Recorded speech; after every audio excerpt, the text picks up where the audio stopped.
नमस्कार, the news पर आपका स्वागत है। मैं हूं आपके साथ शिप्रा सैनी। भारत के विकास की कहानी की हर तरफ चर्चा हो रही है। जर्मनी की कंपनियों के सीईओ भारत के विकास की कहानी के मुरीद हो गए हैं। जी हां, प्रधानमंत्री नरेंद्र मोदी से मुलाकात के बाद ये तमाम सीईओ ये बोले हैं कि तरक्की की उड़ान भरने को भारत पूरी तरीके से तैयार है। आपको बता दें, भारत हर बीतते दिन के साथ नई उपलब्धियां हासिल कर रहा है। अंतर्राष्ट्रीय स्तर पर अपनी एक अलग पहचान भारत कायम कर चुका है। दुनिया के तमाम बड़े देशों के राष्ट्रीय अध्यक्ष भारत और भारत के प्रधानमंत्री नरेंद्र मोदी की तारीफों के पुल बांध रहे हैं। अब जर्मनी की कंपनियों के सीईओ भारत के विकास की कहानी के मुरीद हो गए हैं।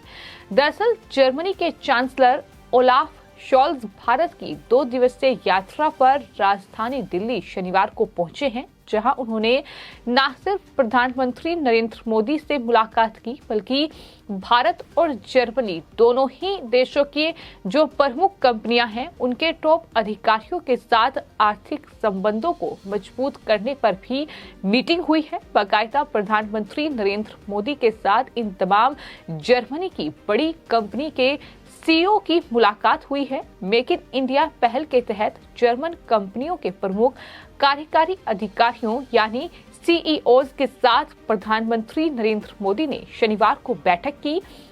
इस बैठक में जर्मन कंपनियों के लिए भारत में शिक्षा और व्यापार के मौकों को बढ़ाने के बारे में बातचीत की गई। इस बैठक के बाद TUP नॉर्थ के प्रबंधन बोर्ड के अध्यक्ष डर्क स्टेनकैम्प ने ये कहा कि भारत बढ़े हुए आत्मविश्वास के साथ आगे बढ़ने वाले देशों में सबसे आगे है। इंडिया आज उस मुकाम पर है जहां से वो आर्थिक विकास की एक नई उड़ान भर सकता है। स्टेनकैम्प ने यह भी कहा कि मैं शुरू से ही मेक इन इंडिया पहल के बारे में जानता हूं और हम भारत आने और भारत में उत्पादन शुरू करने के लिए कई जर्मन कंपनियों का समर्थन कर रहे हैं।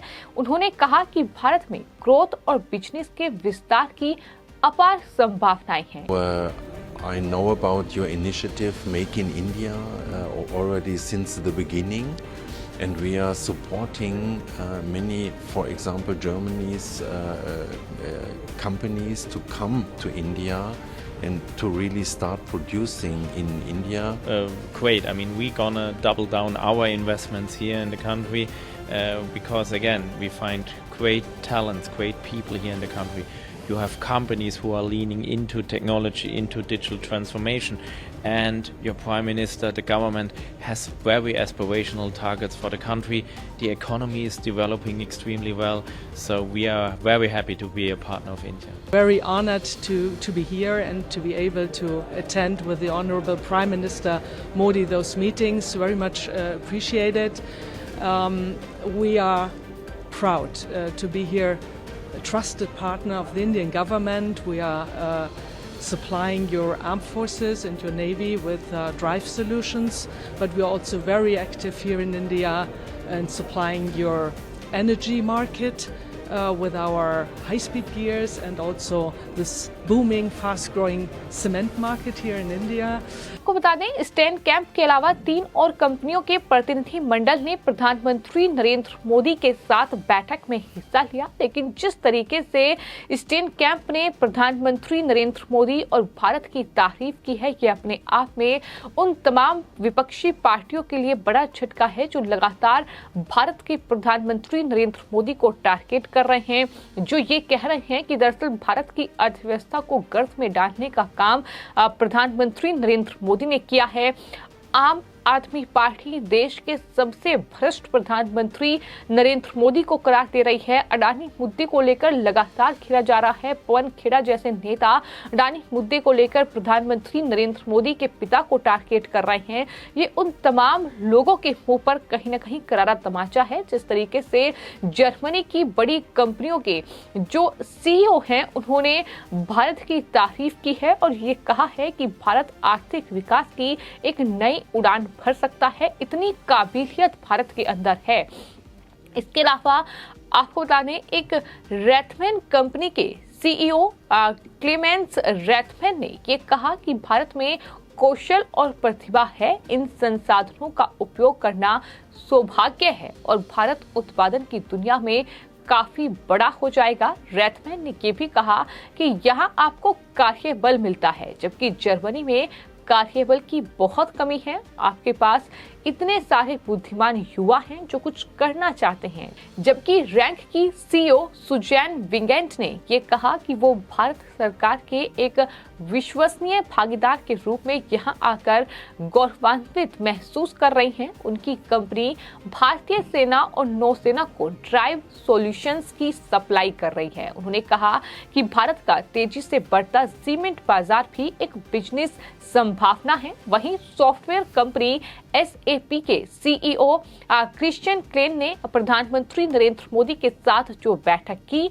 उस बैठक के बाद उनका बयान सामने आया, जिसमें उन्होंने कहा कि भारत की स्थिरता के लिए उच्च आकांक्षाएं हैं। भारत सप्लाई चेन में कार्बन के उपयोग को कम करने और ग्रीन हाइड्रोजन का उत्पादन करने के लिए टेक्नोलॉजी का उपयोग करना चाहता है। ये सब आधुनिक टेक्नोलॉजी के साथ साथ चलता है। उन्होंने कहा कि वो भारत का भागीदार बनकर बेहद खुश है। आपको बता दें कि सभी CEO जो हैं जर्मन चांसलर ओलाफ स्कॉल्स के साथ भारत आने वाले प्रतिनिधि मंडल का हिस्सा हैं और ओलाफ स्कॉल्स 25 से 26 फरवरी तक भारत की 2 दिवसीय यात्रा पर हैं। इस दौरान उन्होंने प्रधानमंत्री नरेंद्र मोदी के साथ मुलाकात भी की है।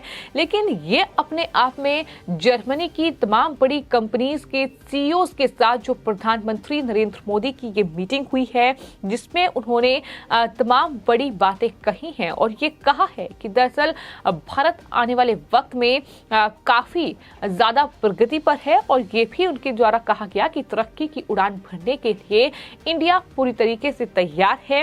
यानी भारत की जो ग्रोथ स्टोरी रही है, जिसकी तारीफ दुनिया के तमाम देश कर रहे हैं, अब जर्मनी की कंपनी के जो CEOs हैं उन्होंने भी भारत की ग्रोथ स्टोरी की तारीफ की है, उसके मुरीद वो हो गए हैं। उन्होंने कहा कि भारत में इन्वेस्टमेंट के लिए ये सही मौका है। उन्होंने कहा कि भारत में युवा इतनी काबिलियत युवाओं में है, इतना कौशल है, इतनी प्रतिभाएं हैं कि अगर उसका सही तरीके से इस्तेमाल किया जाए तो भारत तरक्की की उड़ान भरने के लिए पूरी तरीके से तैयार है। और यही बात दुनिया के तमाम बड़े देशों के राष्ट्रीय अध्यक्ष भी कह चुके हैं कि किस तरीके से भारत ने अपने आप को वर्ल्ड में कहीं ना कहीं एक पहचान दी है।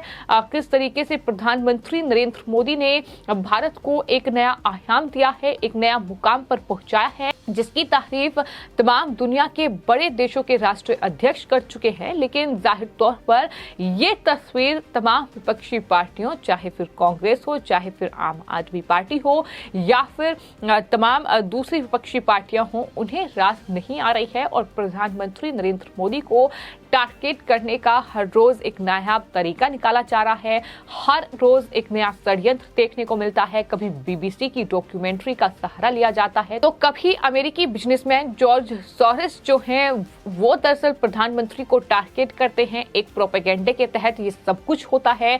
अडानी को लेकर जो हिंडनबर्ग रिपोर्ट सामने आती है वो अपने आप में सवाल खड़ा करती है कि इन तमाम चीजों की टाइमिंग बड़ी सवालों के घेरे में है कि आखिर 2024 में लोकसभा चुनाव हैं और चुनावों से पहले ये तमाम एक तरीके से टूल किट, एक तरीके से प्रधानमंत्री नरेंद्र मोदी के खिलाफ विपक्ष जो है एक हथियार के रूप में इन तमाम चीजों का इस्तेमाल कर रहा है और लगातार हल्ला बोल रहा है प्रधानमंत्री नरेंद्र मोदी और बीजेपी पर। लेकिन जिस तरीके से भारत के प्रधानमंत्री दुनिया के तमाम बड़े राष्ट्रीय अध्यक्षों से मुलाकात करते हैं, फिर चाहे वो अब प्रधानमंत्री नरेंद्र मोदी की जो मुलाकात हुई है जर्मन के चांसलर ओलाफ स्कॉल्स से वो मुलाकात हो या फिर जर्मनी के तमाम CEOs के साथ जो प्रधानमंत्री ने मीटिंग की है वो मीटिंग हो, तो प्रधानमंत्री ने ट्वीट करते हुए इस बात की जानकारी दी है और कहा है कि शोल्स के साथ उन्होंने प्रमुख कंपनियों के बड़े अधिकारियों के साथ भारत और जर्मनी संबंधों को मजबूत करने के तरीकों पर चर्चा की है। ये प्रधानमंत्री की ओर से कहा गया है। साथ ही आपको ये बता दें कि शोल्ज ने प्रधानमंत्री नरेंद्र मोदी के साथ मुलाकात में स्वच्छ ऊर्जा, व्यापार, नवीन प्रौद्योगिकी जैसे क्षेत्रों में द्विपक्षीय संबंधों को मजबूत करने पर भी व्यापक चर्चा की है। ये भी जानकारी सामने आई है। तो कहीं ना कहीं ये जो मुलाकात है और उसके बाद जो जर्मनी की तमाम बड़ी कंपनी के सीईओज का बयान है वो अपने आप में विपक्ष, राहुल गांधी, पवन खेड़ा, संजय राउत, संजय सिंह, ये तमाम जो विपक्षी दलों के नेता हैं जो लगातार प्रधानमंत्री पर हमलावर नजर आए हैं, उनके लिए कहीं ना कहीं एक करारा जवाब है। फिलहाल आपकी इस पूरे मामले पर क्या राय है, हमें कमेंट बॉक्स में जरूर लिखें और चैनल को सब्सक्राइब करें। धन्यवाद।